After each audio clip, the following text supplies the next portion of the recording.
Okay, so on number 1, it wants us to use the value of a in the equation to determine if the parabola opens upward or downward. I want to point out a is positive. It helps if you can see what I wrote. So it opens upward.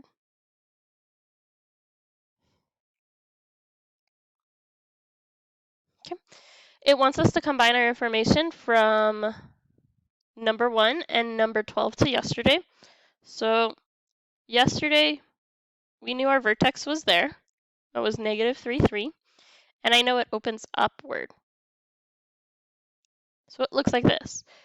The question on number 2 is asking if it has x-intercepts. It's not crossing my x-axis, so there are no x-intercepts.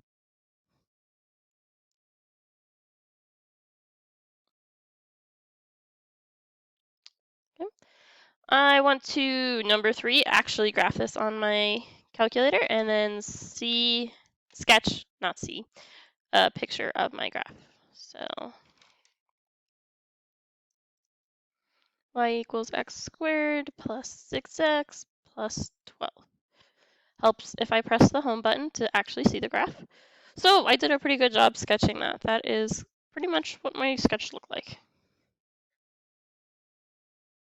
Okay. So on number 4, it wants me to use the values of a, b, and c to determine the coordinates of the vertex of the graph. So I've got to go find a, b, and c. A is -1, b is 8, c is -21. I plug in, so I have h equals negative, my b value, which was 8, over 2 times my a value, which was -1, which gives me -8 over -2.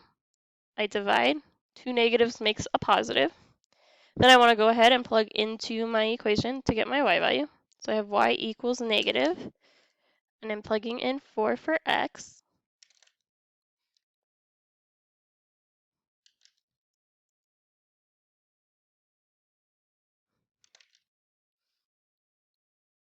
Then I want to go type that into Desmos, so it'll solve it for me.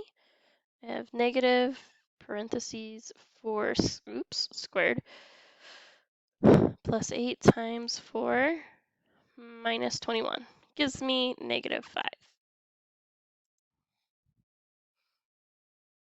So my vertex is 4, -5. Number 5 wants me to say if the vertex is above or below the x-axis. It is negative.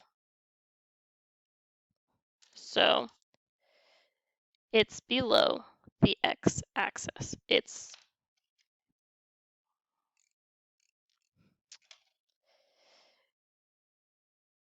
below the x-axis.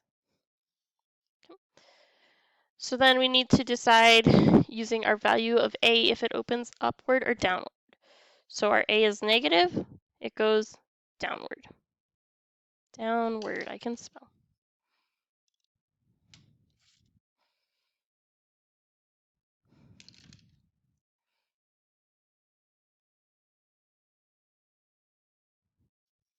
Okay. So then I want to take my answers from 5 and 6 to decide if the parabola has intercepts. So it is at 4 negative, ooh, that is not what I meant to draw on my paper. It's at 4 -5, so like over here, and then it's opening downward. So it's not going to cross that x-axis, so it has no x-intercepts.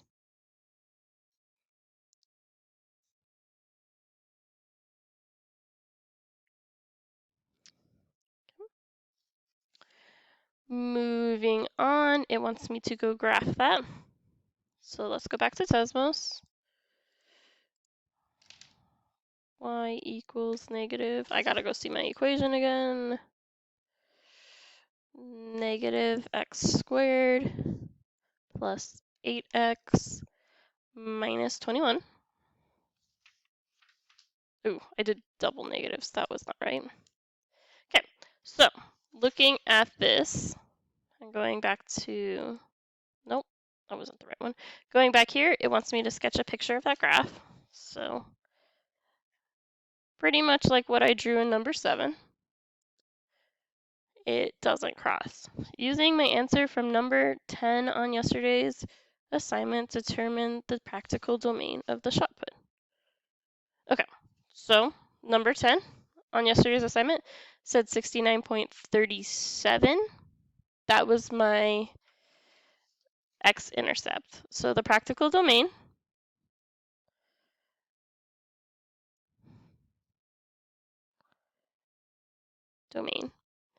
is 0 to 31.92. I mean, not 31.92, 69.37. Okay. It said, over what interval is the shot put increasing? So I need to go look at my graph again for the shot put. That was y equals negative 0.015663 x squared plus x plus 6. So if I look, it's got a positive slope from here all the way until, let's zoom out a little bit, right here at my slope. So it has an interval from 0 to 31.92 where it's increasing. This whole left side of that graph, starting at the x-axis. So 0 to 31.92. Okay, then it wants me to figure out where it's decreasing, so where the graph is going down. It starts at my vertex and it ends when it hits the ground. It can't go into the ground. It's not that hard. So it's going to be from 31.92 all the way to 69.37. 31.92.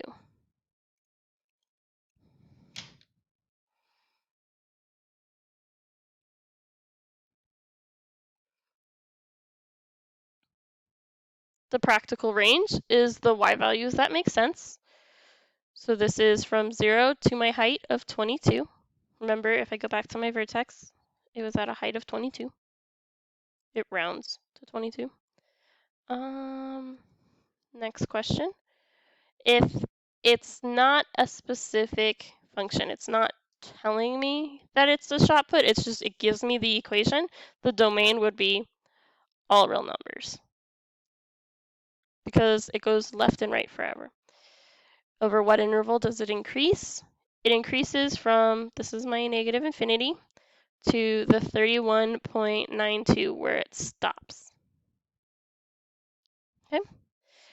And where it decreases, it starts at the 31.92 and goes to positive infinity for forever.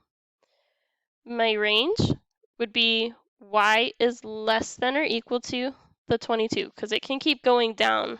It doesn't matter that it gets negative on here. All right, so before I end this video, I wanted to point out one thing. On Canvas, I updated some study or office hours, so you can come and discuss any of the notes so far, anything from chapter 3, just talk about how life's going, anything. So what you do is you go to the left side and you click on the Cisco WebEx, and it takes you to a page. My internet is slow. Okay, so once the page loads, it looks a little bit like this. I think it's a little different for you guys, but it's got some time slots that you can choose from. I don't have any this Friday because Friday is no school.